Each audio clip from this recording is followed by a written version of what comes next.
Okay. You turn on your Bluetooth, it will recognize Okay. it. It automatically uploads to the app. And then that's it. Now you can listen. How much does this gadget cost? When I bought it sa Kickstarter, it was $84.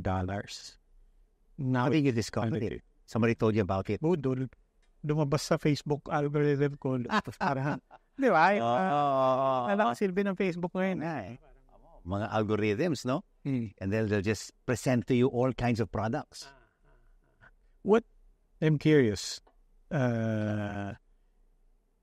What does your algorithm feed you that surprises you? Kasi ako nagugulat ako. I'll tell you later some of the things that the algorithms are feeding me on YouTube. That's a very good question. Let me see. A lot of sports. Okay. A lot of sports. Okay. A lot of news. That's what I always look for. But that should be reassuring. Yeah. Well, and it's not anything else, right? I always read sports. I always tune into ESPN, BBC Sports, BBC News sites. That's the algorithm that they keep on sending me. There's nothing that website. Your algorithms have made you that have told you anything about yourself na, totoo pala. No. Wala naman. Wala pa naman. Talaga? Nothing about how bad your back is? Toys. Oh. Yeah. Those exercises. The 28-day workout. Yeah. Because I've always wanted to start a 28-day workout since last year. Okay. So I keep on what do you call this, tapping onto the program or into that site. And then it keeps on sending me the 28-day workout. I did a 28. You did? Yeah. Does it work? No, I lost about 28 days. Yeah. That's one. Okay. Ano pa? That's one. What else? Well, Let's see here. A lot of toys. Because I love toys. Okay. Oh. Like what? Oh, this one, oh? This one always says, this Facebook always sends me this, Jingo Alampay asking for someone who wants to paint on a house. Huwag ka maniwala dyan. Budol yan, budol. Budol. What else? Yeah, not a whole lot. YouTube videos. I mean, does it feed you anything na... YouTube, because YouTube, it's always sports. Okay. Always sports, because I'm a big hockey fan, NHL fan. Yeah, NHL, NBA, NFL. So, when I go into YouTube, that's what it always feeds me. NBA, NFL, and even NFL. Medyo gets ko pa yun. But not NHL. But NHL. I love hockey. I love watching hockey. Why? It's just action-packed. It's so fast. Sometimes you don't even get to see the puck. Okay. And then people wrestling for the puck with sticks. It just excites me. And I'm a big New York fan. So I follow the New York Rangers, all the NHL, New York Knicks, New York Giants, New York everything. New York Yankees is okay. Pero bata ka pa, hockey na. I imagine this is a function of living abroad, or no, not even a function of living abroad. Ever since I was small, I love sports.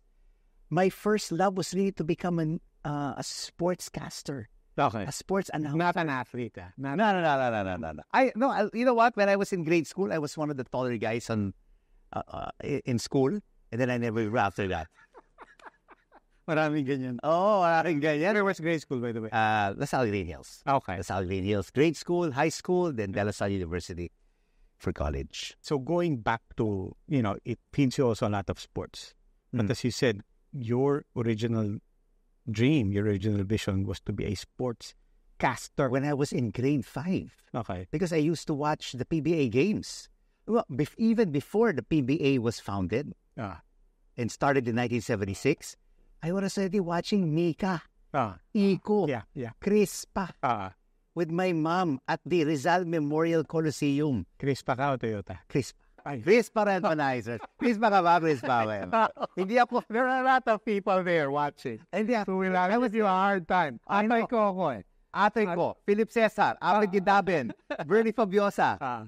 Atay ko was the first genuine celebrity, first genuine star athlete, or even celebrity of any kind that I saw one time in a department store that my mom brought me to. And he was mobbed. No. Oh, Isa lang siya. Oh. Isa lang siya doon. Oh. Tapos it was very innocuous, very innocent. And then sabi lang ng nanay ko, uy, parang fan ka ng... fan was not even the word at that time, but Chris pa yan.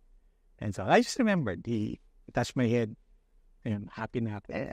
Such a nice guy. And then I would always buy Crispa t-shirts, right? You remember the Crispa... Redmanizers? The Crispa shop in Buendia, right? Near Makati Net. There's a Crispa shop there. Then after buying a Crispa shirt, you would go to Cookie Monster. Di ba? Or our favorite chocolate cake. Ayan. Di ba? But you know what? I despised Toyota. But you know what? I said, why?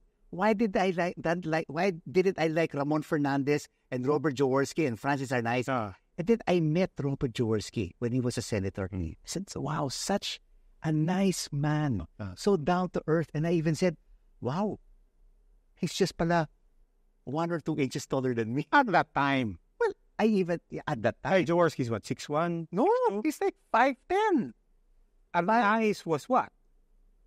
Arnaiz was what, 5'9"? Taller, yeah. Arnaiz is smaller. Smaller ba? But I didn't really like Toyota. I mean, Crispa was like, they were my heroes, right? Especially when they won the Grand Slam with Baby Dalupan. I never really like Toyota. Speaking of department stores, okay, teka muna. Now I get to introduce you. If by this time siguro naman kilala nyo, but how I'm going to introduce him may be new to you. I'm speaking with Rico Hizon, and now I can introduce you. Yes. Diba? Yes. Rico Hizon, in a way that I don't think anybody's introduced him yet to you.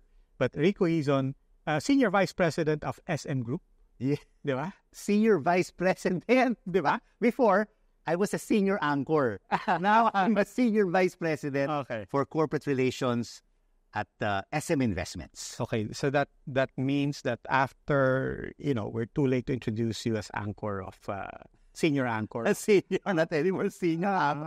Totally different position, no? Totally different life. Okay. Yeah. You're primed for that? You're ready for that? Yeah, I'm ready for it. I am. I'm so ready for corporate life. But well, of course, it's also learning the ropes. I mean, SM Investments have a vast array of businesses. Yeah. So when I was talking to my bosses, I said, I'll treat each of these businesses like a story, no? A beat, a news beat. Diba?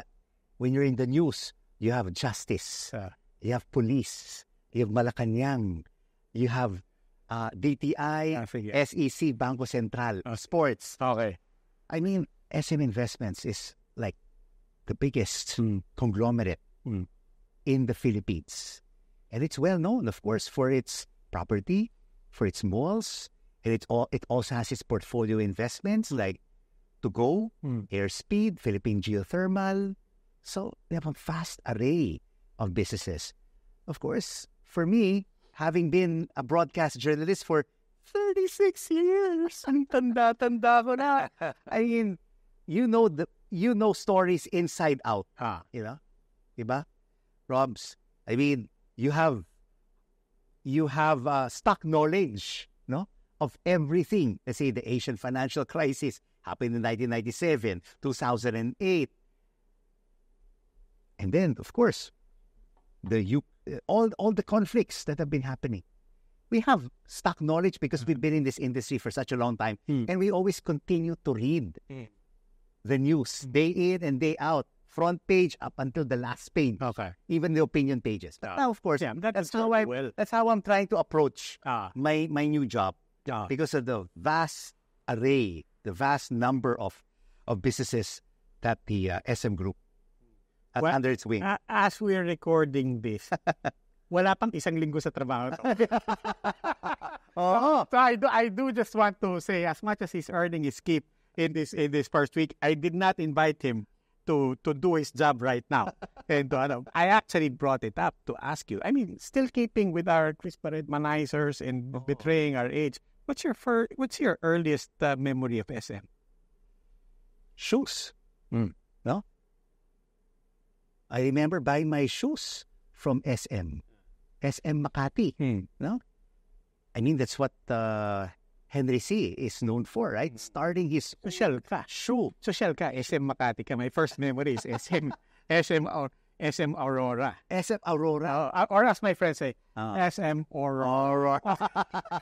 Aurora. Henry C. the first started his first shoe mart, diba? It's always been known as shoe mart all the way in Manila. That's right. Right. And then it just expanded by leaps and bounds from just mere malls to property development, hotels and resorts. But I relate with that because for our age, and I'm glad you mentioned 36 years, so approximately the same time that we both entered the media industry together. But I remember Shoe Mart. You're right. Hindi SM ang tawag doon. Shoe Mart talaga. There were only two places. And it was part of the summer ritual with your mom. Specifically. Yes. Tama ka ng nanay mo. Mamimili ka ng black leather shoes. And it's either Marikina Shoe Complex or rather, Cubao X for the Farmers Market. No, diba? Or COD. But it was all in Cubao. Yeah. Diba? Not really Marikina. We wouldn't go all the way to Marikina, but Cubao ang pinakang outlet. And I remember it fondly because of my mom. Because it was part of the summer ritual. I could smell the black leather. To this day, when I smell black leather, it takes me all the way to grade school.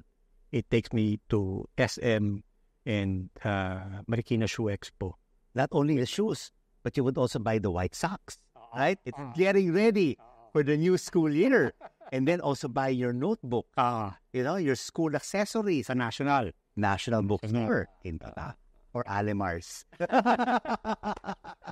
ba? Talagang this interview will really date us. But people therefore don't remember. Yeah.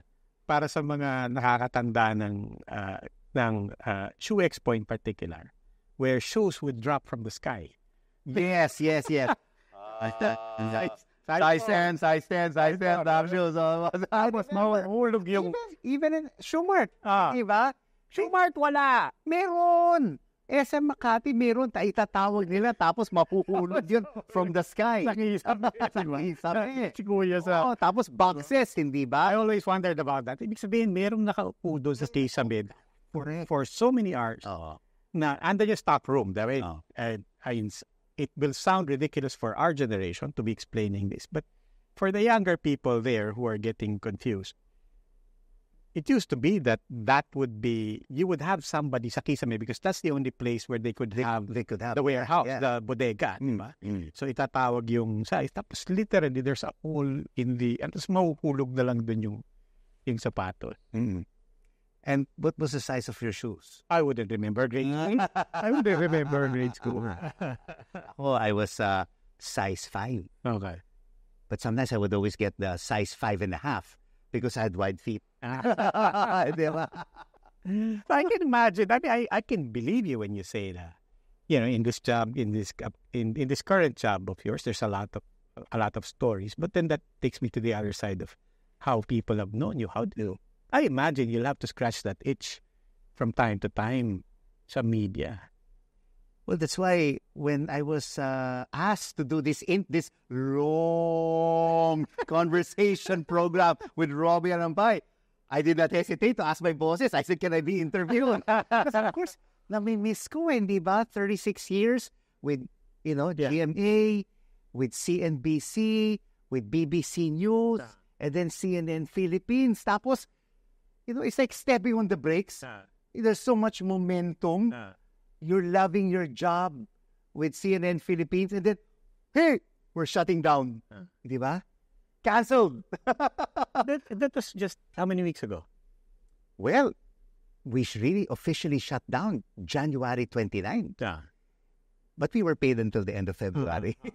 But you saw it coming. It wasn't a complete... Well, Robbie, I think for all there was a lot of talk that we were losing money, right? We were losing money. But I thought that I thought that eventually the influx of sponsors and advertisers would be able to overcome, the losses. But I did not expect that the losses would be so massive, so humongous, more than 5 billion pesos, as mentioned, no, in the media. Oh, you're not betraying any corporate secret. No, not betraying any corporate secret. So I said, wow, it's huge. But in that short time that I was with them, 4 years, I was really proud of what all of us have achieved during my time at CNN Philippines. So a great team. So when people ask you what happened, that really is the story. That really is the story. Okay. That's the narrative that we tell them. And we just really had to shut down.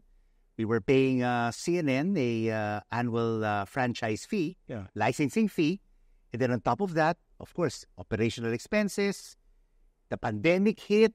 That's most probably when all the losses accumulated.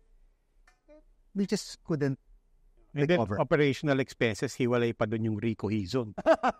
Hindi naman. Oo. Mahal pa raw eh. Mura ako.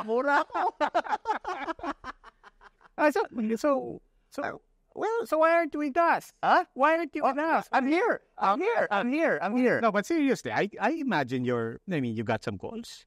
I got some calls. Yeah, I got some calls. It's just that it just didn't work out in the end. No, but, I would like to really thank, the CNN Philippines family. Yeah. Despite the losses, they still had a little budget to send me to Singapore for the Asian Academy Creative Awards.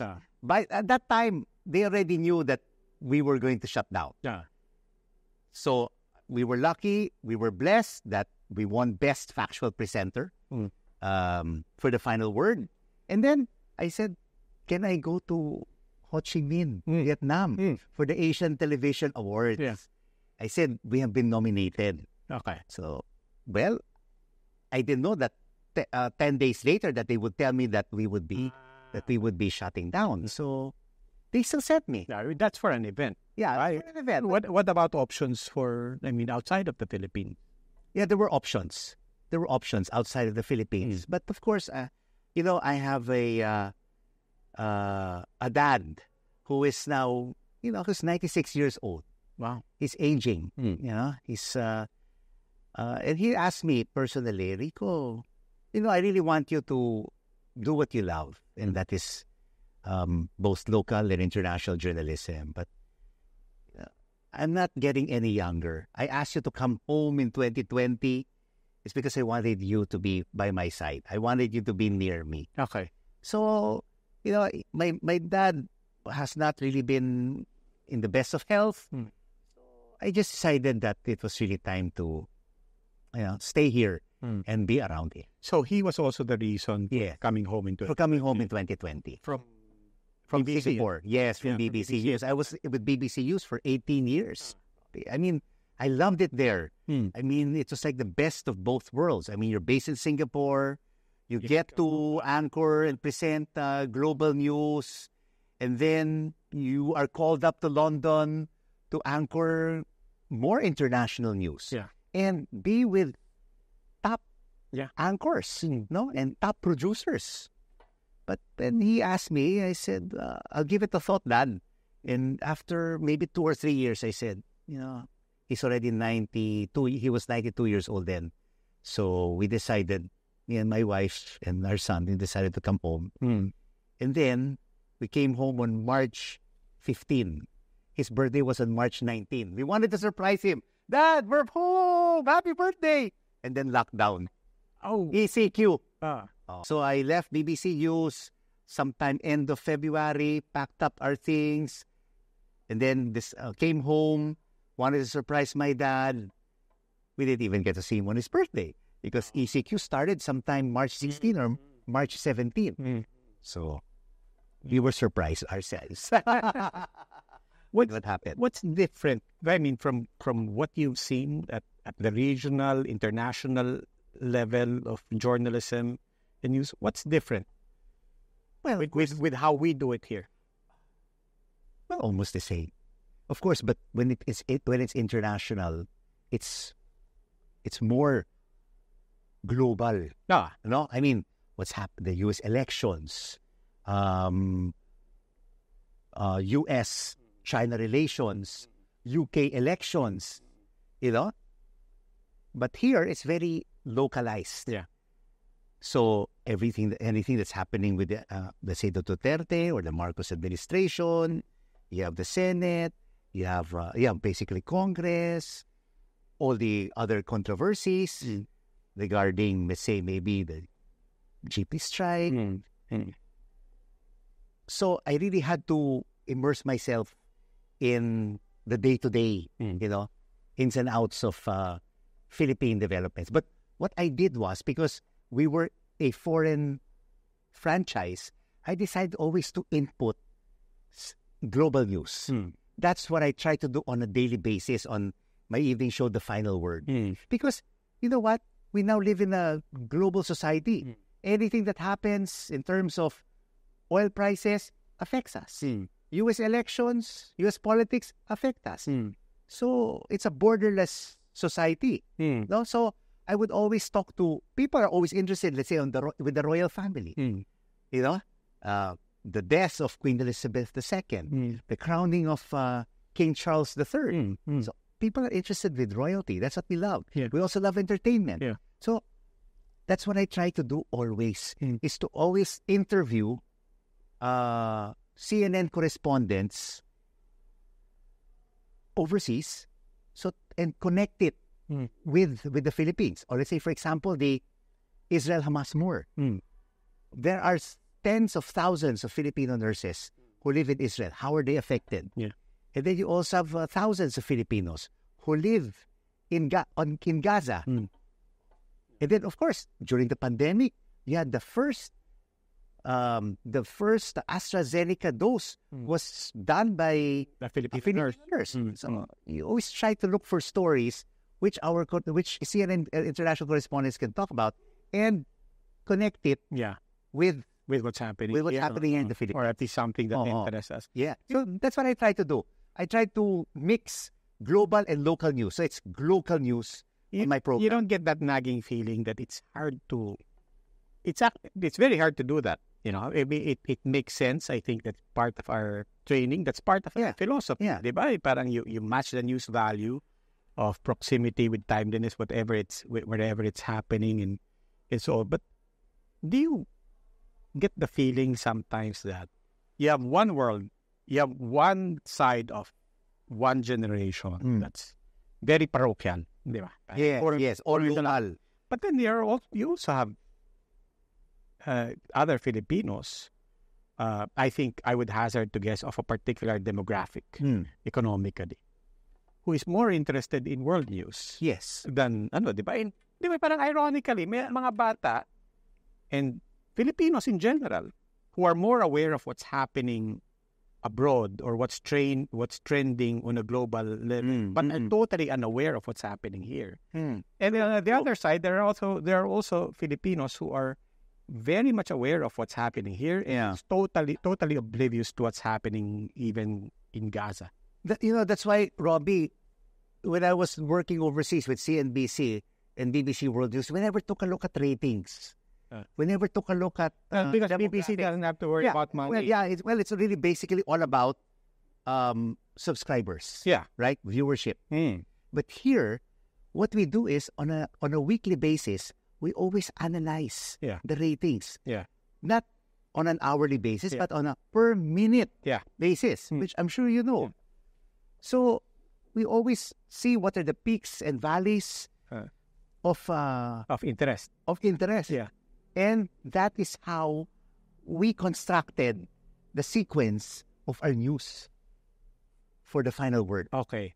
Not to follow the trend, but to do the mixing. To do the right mix. To do the right mix of both local, international, business, entertainment, art and culture, and sports. What these are for people who are still watching. Yeah. So we realize that basically... it is an aging demographic. It's an aging demographic who are still watching. Appointment TV is an obsolete concept already. Except maybe for the demographics of 50, 60, 70, 80. No, I'm sure you feel it in the malls. That's true. I feel it in the malls, man. Not one millennial or not one Gen Z will come up to me, right? It will really be basically the Gen X. The people who know the number of your channel. Yes, they know the number of your channel. And what time. See? And it's appointment viewing. Rico, I watch you every night at 9 in the evening. Di ba? Yeah, and I watch the whole show. So can I just shout out to some people in my household who give me a hard time? Parang, bakit ang mga bumabati lang sa'yo medyo may edad. may discount card sa mga restaurant. Pero sila ang may disposable income. Yes, they correct. That's true. They are the decision makers. Yeah. Right? Whenever, I'm sure you go out, you go to let's say, Philippine Chamber of Commerce, American Chamber of Commerce, embassy event. Everybody knows who you are. Of that particular demographic. Right? But when you go to the launch of let's say, of a new shampoo or a new fashion line, walang may kilala sa'yo except for the reporters. Who will say, idol, sir, idol ko kayo. Papapunod ko kayo. Because they have to watch the news. But anyway, ang point ko. Sakto. Ang point ko. Tying it all together, even with what happened to CNN. And then, let's face it, even what's happening, what we're confronting in our own network, what we're all confronting in our own sector. How do you feel about it? Is this why you're in the corporate side now? Well, this basically, the shift, to the digital platform. I mean, that's why we've seen a lot of television personalities who have programs on TV. And done it quite well. The transition to digital. But at the same time, they still want to maintain that demographic of appointment viewing. But they also have to shift to the digital platform, either have a podcast or have their own YouTube channel, because they also have to reach out to the Gen Zs and the millennials. How would you rate yourself in the digital? 0. You know what? Social media. You're not social media. You wouldn't say you're good at social media. You know what? It's really like pulling teeth. It's pulling teeth. Ang hirap talaga. Just to gain a lot of followers. Like on Instagram, I've already been there, maybe for the past 5 years or 6 years. Ever since I was with BBC News, I'm still at 17,000. Are you on TikTok? I'm on TikTok. I just started earlier this year. I only have more than 800 followers. My goodness. And of course, those are 2 different platforms. So, at least I'm trying. At least ikaw may followers sa Instagram. Ako sa Instagram, may followers ako. Wala ako ni isang post. Wala. Bakit hindi ka nag-Instagram? I just don't. Where are you? You're on Facebook. I'm just on Facebook. Speaking of, may magagalit na naman sa aking household niyan. But that's the reality. And I learned Facebook. I like Facebook. I wanna be there. Di ba? Parang I really like it. I know how toxic it has become. I don't use it that often anymore, but it's there. And then once Twitter came, I didn't even have the discipline or the tweet or the sensibility to. I didn't get it. And Twitter kasi for me was, we're talking about Twitter or X, and that already dates you. Yeah. But at that or time, Thread ka rin ba? Thread? No. So essentially Facebook lang. If I'm really honest, Facebook lang. And one difficulty that I had with Twitter was it struck me as I have to be thinking out loud all the time. Diba? Parang any thought you have. Diba? And that was for me. Not for everyone. And I just didn't get it. I really didn't get it. I didn't even know how to follow people efficiently. I didn't even know how to curate my content there. And then you can then imagine, if I don't get Twitter, everything else that follows is even more, diba? I think that's what you really need in social media. You need discipline. And you also need, and if you don't have the discipline, you need people or the patience to upload any kind of material, you need people. Yeah. I was asking Gretchen Gretchen, ano mo ginagawa yan? But I hope Gretchen, I hope I'm not giving anything away. But Gretchen said, look, you need help. I don't do everything on my own. If every content that comes out was actually me, I don't actually have time to do the actual work, diba? The actual journalism, the actual news, the actual human in action. So I wouldn't have time to do that. So the point is, no, you need to actually hire people. Correct. I've had already a few social media influencers on my program. A pharmacist, a cook, hindi ba? An artist.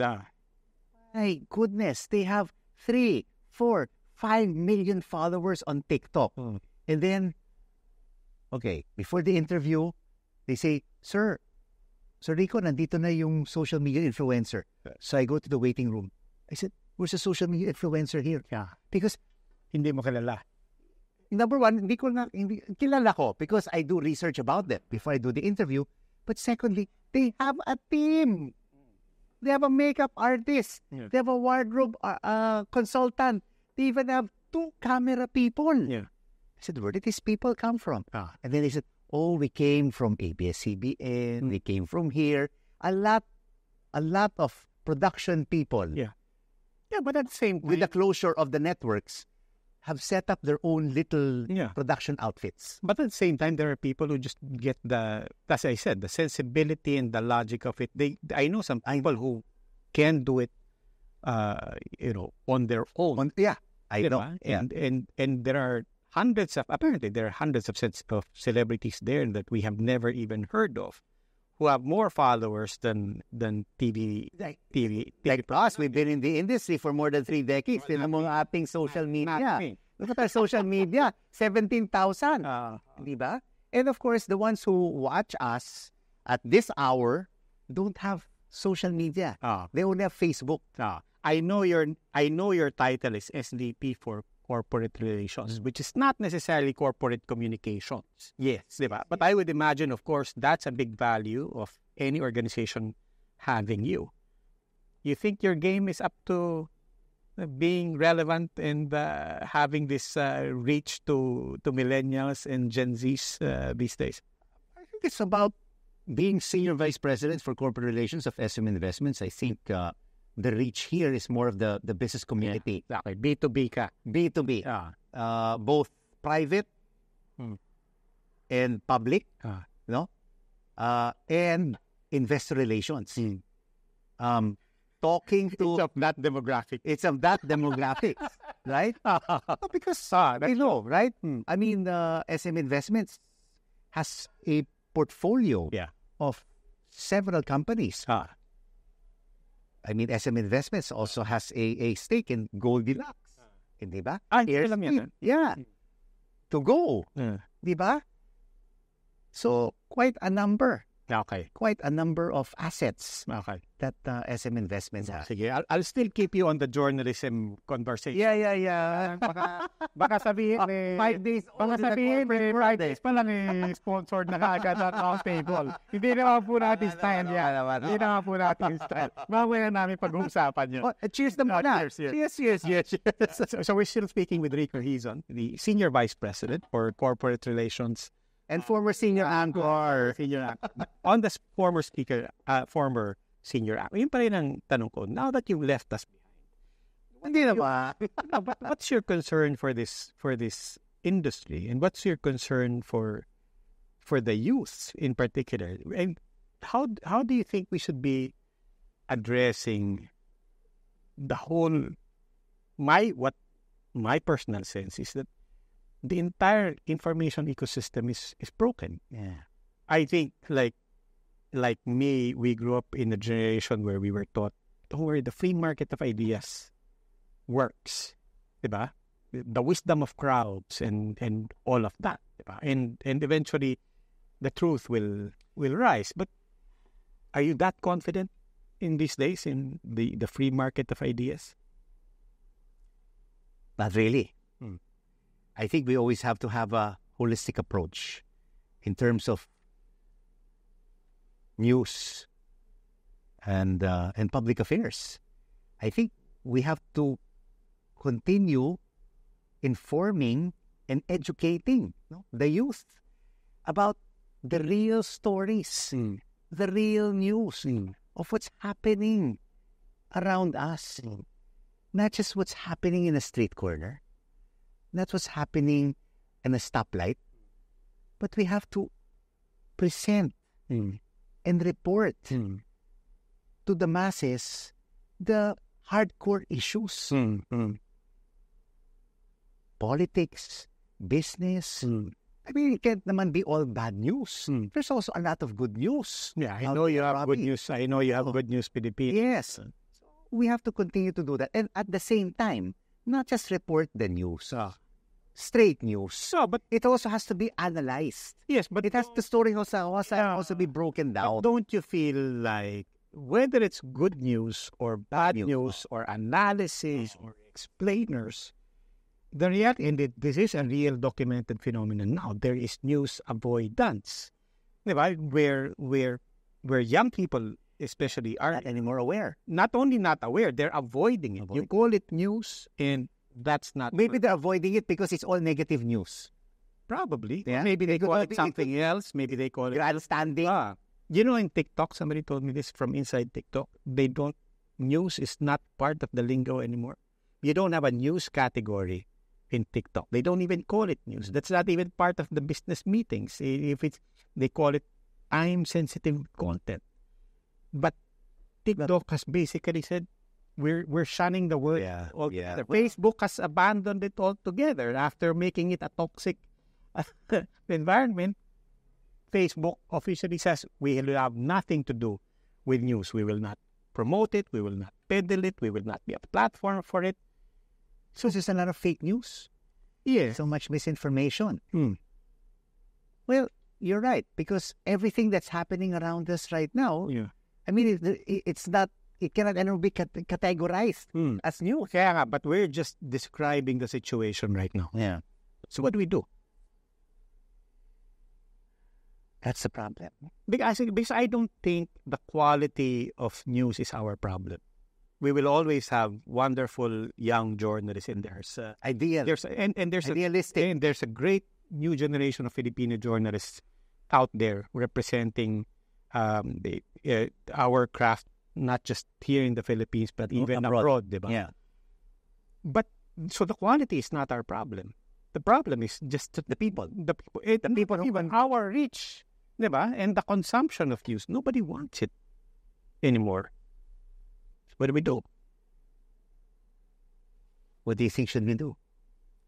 I don't know. I think a lot of it is not in our control. Unregulated? I think regulation, not of news, but of the platforms, is an inevitable conversation. I do think this is a window of time where it's a perfect storm for a lot of despots to have taken advantage of. Yeah. I do think the rise of populist despots like Duterte, Bolsonaro, Trump, Modi, I think all of those are, it will say something about society, yes. But I also think there is a perfect storm within this particular window, which includes the unregulated information platforms that made this simultaneous blooming is a bad word for it, but it is a blooming of these, populist despots, and I think it coincided with that because the conditions were then ripe for fake news and disinformation and just overwhelming you with a lot of can this problem still be fixed? Not by us, I don't think. What do you think? I've always said it. I think media, we are the patient and we are the symptom, right? We are a patient and the symptom of a broken information ecosystem. And therefore, if you're the patient and you're the symptom, you're a symptom because other sectors also feel it. The education sector feels it. Parents feel it. We're all symptoms. I think if you're the patient and you're the symptom, you can't cure yourselves. Not by yourself. Diba? So what's really the culprit? The internet is the culprit. I think, I wouldn't call it a culprit. Look, we all benefited from the internet. diba? We all benefited from Facebook. We could demonize it all you want, but the reality is, you know, a lot of entrepreneurs and even a lot of media companies owe their lives owe their lives to social media. Yeah, ang sa akin a shortcut ko, which is not a shortcut at all because it's a messy conversation, but I do think it's a lot of investment in education. You know what, Robbie, that word educational campaign is such a big word. Yeah. You know, private sector, government, they will say educate, inform, but are they really doing it? Or is it just lip service, right? Are they really setting aside budgets, right, to educate our youth on the right way to do things? Do we see it? You see billboards, yes, but do you really see it in the news? Because that's where it really starts. Because people still, whether you like it or not, watch the news. And it should not only be on television, it should also be on radio, but more importantly, it has to be here in our phones. But is it there? Yeah. Do you see it? No, the problem is once it's there, how do you That's it. Because there's just so much. There's just so much information out there. How can you really focus it, right? How can you really tell them that you have to read this particular educational campaign or this information campaign? Because like we were talking about algorithms, right?